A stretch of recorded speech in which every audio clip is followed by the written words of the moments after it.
Hello বন্ধুরা, সবাই কেমন আছেন? আশা করছি সবাই ভালো আছেন, ভালো থাকবেন।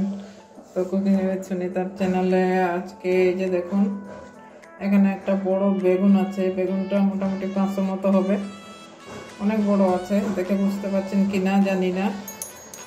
তো যাই হোক, এই যে এত বড় একটা বেগুন আছে, আর একটা আলু আছে, পেঁয়াজ কলি আছে, এই যে এখানে সিম আছে, আর মেন হচ্ছে এই যে ডাঁটা শাক আছে। আলু, বেগুন, সিম আর পেঁয়াজ কলি দিয়ে আজকে একটা তরকারি করব। তো এই যে সব নিয়েছি, তো দেখবেন কিভাবে তরকারি করছি। তো ঠিক আছে, আমি আমার সবজিগুলো কেটে ফিরে আসছি রান্নায়, দেখতে থাকুন কিভাবে তরকারি করব সেটাই আর কি। তো এখন তো শীতের সিজন, এখন তো এইসবই পাওয়া যায়, তো এগুলোই তরকারি করব। তো বড়ি থাকলে তো খুবই ভালো হয়, আরও বড়ি যদিও নেই আমার, ওই জন্য বেগুন, আলু, সিম দিয়ে আর পেঁয়াজ কলি দিয়েই করব। ঠিক আছে, তাহলে আমি আমার সবজিগুলো রেডি করে চলে আসছি রান্নায়। বন্ধুরা, এই যে আমার সিম, পেঁয়াজ কলি, আলু কাটা হয়ে গেছে। আর একটা জিনিস দেখাবো আপনাদেরকে।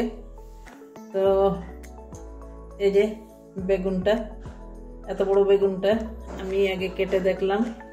এই যে দেখুন, এত বড় বেগুন, তো একদম পুরো ঠিকঠাকই আছে, কোনো পোকা টোকা কিছু নেই। তো এত ভালো লাগলো এই বেগুনটা কাটার পরে, তো যার জন্য আপনাদেরকে আবারও দেখাচ্ছি।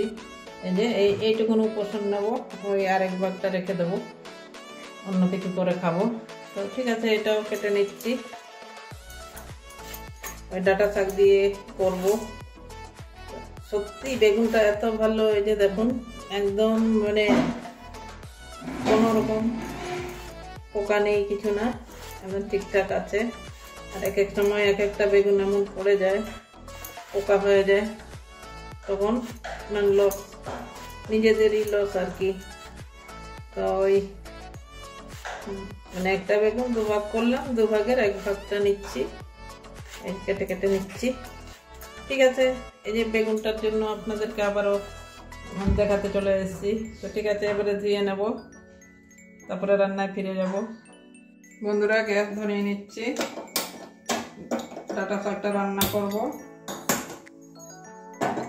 কড়াই বসিয়ে দিলাম, কড়াইটা একটু গরম হতে দেব। কড়াই গরম হয়ে গেছে, এবারে তেল ঢেলে নেব।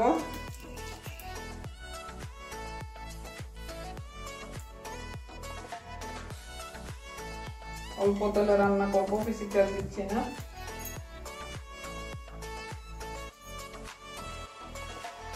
তেলটা গরম হতে দেব। তেল গরম হয়ে গেছে, দুটো শুকনো লঙ্কা ভেঙে দিচ্ছি,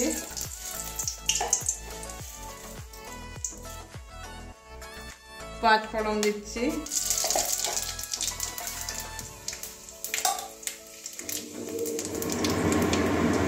এবারে পেঁয়াজ কুচি দিচ্ছি, পেঁয়াজ রসুন কুচি একসঙ্গে দিয়ে দেবো।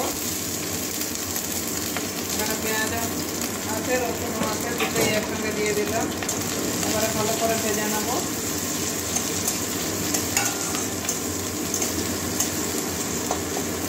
কাঁচা গন্ধটা যাওয়া পর্যন্ত ভাজবো।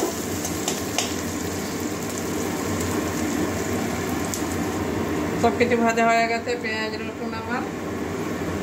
এবারে ধুয়ে রাখা সিম, আলু, পেঁয়াজ কুলি দিয়ে দিচ্ছি, বেগুন।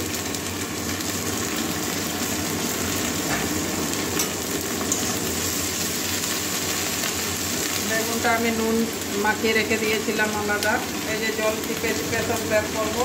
এই যে বেগুনে যে যা কষ আছে এগুলো মানে বেগুনের রস সব বেরিয়ে যাবে। এই যে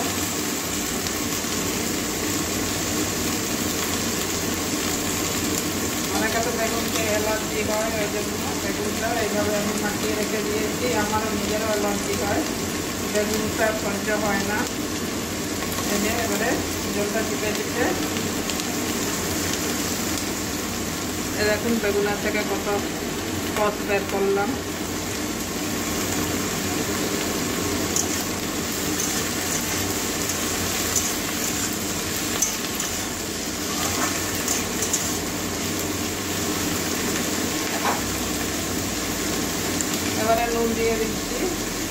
শাকটা দেওয়ার পরে আর নুন দেবো না, এখনই যা দেওয়ার সব দিয়ে দেবো।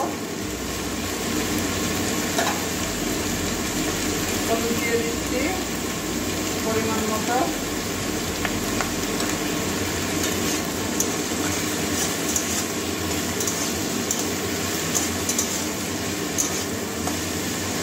ভালো করে মিশিয়ে দেবো।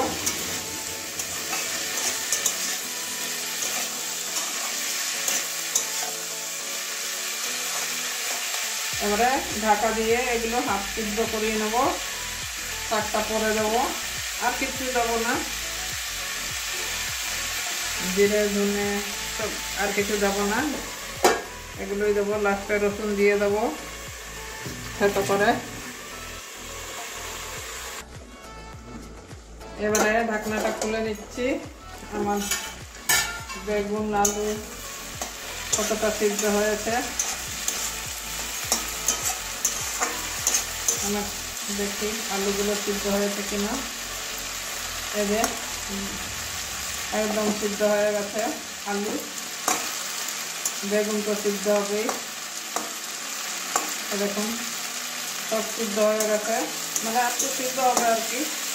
এবারে ধুয়ে রাখা শাকটা দিয়ে দেবো।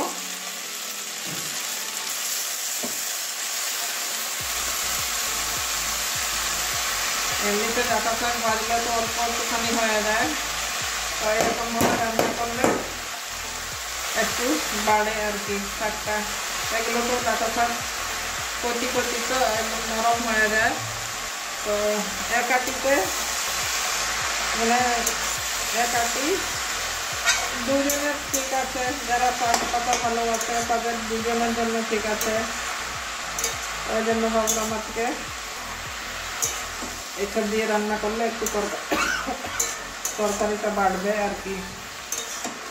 এবারে ভালো করে মিশিয়ে নেবো আলু বেগুন পেঁয়াজ কলি সব কিছুর সঙ্গে। বড়ি থাকলে তো খুবই ভালো হয়, বড়ি দিয়ে দিলে আর কোনো কথাই নেই।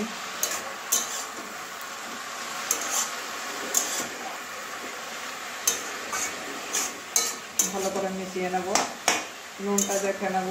আর যেসব বন্ধুরা একটু মানে মিষ্টি মিষ্টি খেতে চান তারা একটুখানি এক ফোঁটা চিনি দিয়ে দেবেন। এক ফোঁটা বলতে কি আর মানে যে যেরকম মিষ্টি খেতে চান সেইভাবে আন্দাজ করে দিয়ে দেবেন, 7 চামচের মতো। এখনকার সব কথা তো সেরকম টেস্টি হয় না, সারে তৈরি সব কিছুই, ওই জন্য চিনিটা দিয়ে দিলে একটু ভালো লাগে, ব্যালেন্সটা ভালো থাকে তরকারি। এখন শাক থেকে আরও জল ছেড়েছে, জল দেবো না কারণ জল আর বেশিক্ষণ ফোটানো যাবে না। শাক এই ডাটা শাক একদম কচি ছিল, তো আরও 2-3 মিনিট ঢেকে রেখে দেবো, ডাটাগুলো সিদ্ধ হবে। তো জল দেওয়ার লাগবে না, একদম মিডিয়াম আঁচে রান্না করে নেব। এখানে যদি আরও চিংড়ি মাছও দেওয়া যেত, যাই হোক আজকে আমার হাতে কিছু নেই, ওই জন্য আমি শুধু আলু বেগুন শিম দিয়ে রান্না করছি। এরকম অনেকটা জল ছেড়েছে। এবারে আরও 3-4 মিনিটের জন্য ঢেকে রেখে দেবো।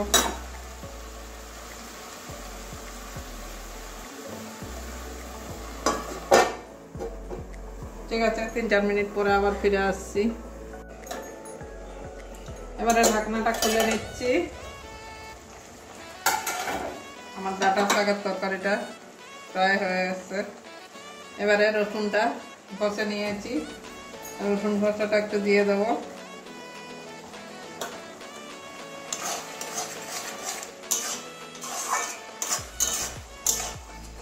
একটু মিশিয়ে দেবো ভালো করে।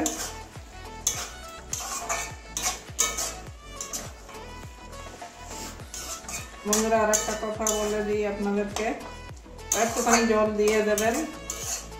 জল দিলে যেহেতু তরকারি একটু মাখা মাখা হবে, আমিও দিয়েছি, আপনাদেরকে দেখানো হলো না। তো আমি দেখলাম মানে শাকের জলে আমার তরকারিটা ঠিক মাখা মাখা হচ্ছিল না, তো তো ওই জন্য একটুখানি জল দিয়ে দিয়েছি। তো আবারও 2-1 মিনিটের জন্য ঢাকা দিয়ে দেবো রসুনের কাঁচা গন্ধটা যাওয়া পর্যন্ত।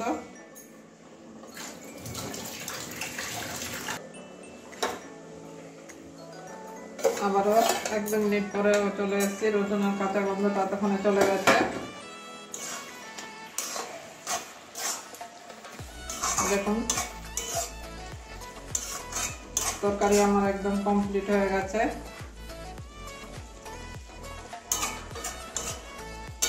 পরে রসুনটা দিলে রসুনের গন্ধটা থাকে, আগেও দিয়েছি পেঁয়াজের সঙ্গে, তো পরে আবারও দিলাম। আমার পরে দিলে গন্ধটা খুব ভালো লাগে, ওই জন্য দিয়েছি। তো বন্ধুরা এবারে নামিয়ে নিচ্ছি, নামিয়ে একটা প্লেটের মধ্যে বেড়ে দেখাচ্ছি।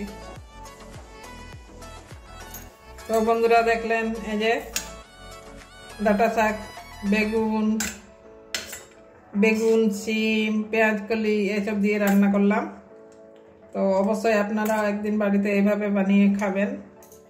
তো কথা দিচ্ছি খেতে ভালোই লাগে। তো আর কি বলবো, আজকে আর ভাতের সঙ্গে দেখালাম না, এমনি দেখাচ্ছি। সত্যিও খেতে ভালো লাগে, একদিন এইভাবে রান্না করবেন। আমি তো কোনো মশলাই দিইনি, খালি পেঁয়াজ রসুন এসবই দিয়েছি।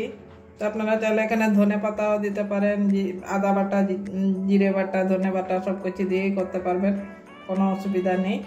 তো বেশি মশলা তো খাওয়া ঠিক না, ওই জন্য আমি প্লেন তরকারি করেছি, আপনারা মশলা দিয়েও করতে পারেন। তো আজকের জন্য এটুকুনই বন্ধুরা, সবাই ভালো থাকুন, টাটা।